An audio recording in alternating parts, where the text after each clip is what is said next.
मन की शांति। मन की शांति ही इस संसार का सबसे बड़ा उपहार है। जिस व्यक्ति का मन अंदर से शांत है, उसके लिए कुछ भी असंभव नहीं। वह बड़ी से बड़ी समस्या को आसानी से सुलझा सकता है। और जिस व्यक्ति का मन अशांत है, जिसमें संतोष नहीं, वो उचित सामर्थ्य होने के बावजूद असफल होता रहता है। बहुत बार हम किसी काम को करने में बार बार असफल तब होते हैं जब हमारा मन अशांत होता है। वो किसी न किसी उलझन में फंसा होता है। मन को शांति प्रदान करने का सबसे अच्छा तरीका है ध्यान लगाना, जो हमारी क्षमताओं को न केवल बढ़ा देता है, अपितु हमारे मन को शांति प्रदान करता है। एक समय एक साधु अपनी कुटिया में रहते थे। उनके साथ उनके कुछ शिष्य भी थे। उन्होंने अपने मन को शांति की अवस्था तक पहुंचा दिया था। उन साधु की कुटिया के सामने एक आदमी का बसेरा था, जो उनसे काफी ईर्ष्या करता था तथा मानता था कि वो साधु मात्र एक ढोंगी है। वो दिन रात साधु के मुंह पर उनकी बुराई करता, किंतु साधु ने उस व्यक्ति को कभी भी बुरा भला नहीं कहा। ऐसा करते करते समय बीतता गया।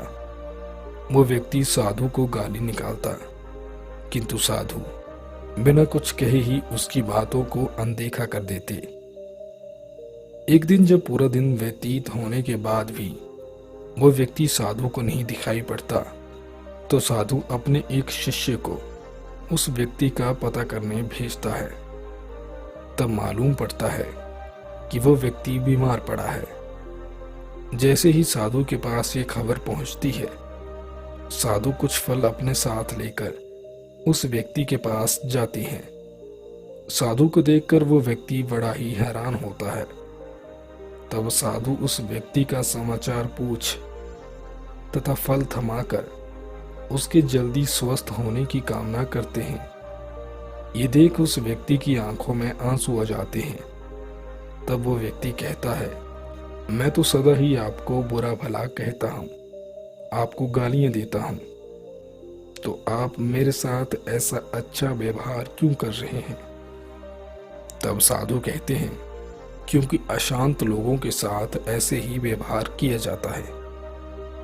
तुम्हारा मन अंदर से अशांत है, इसलिए तुम मुझसे इस तरह का व्यवहार करते थे। और अगर मैं तुम्हें उस समय कोई जवाब दूं, तो तुम्हारा मन और भी अशांत हो जाता। तुम्हारे दुख का कारण मैं नहीं, अपितु तुम्हारे मन की अशांति है।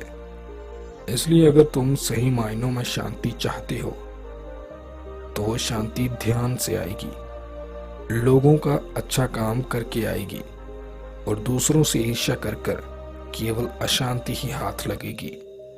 इस प्रकार वो आदमी उस साधु की बात को अच्छे से समझकर मन को शांत करने के तरीके में लग जाता है। हमारा मन भी कुछ ऐसी ही परिस्थितियों में रहकर अस्थिर तथा अशांत हो जाता है। इसलिए हमें भी इसे शांत व स्थिर करने के लिए ध्यान का सहारा लेना चाहिए। धन्यवाद।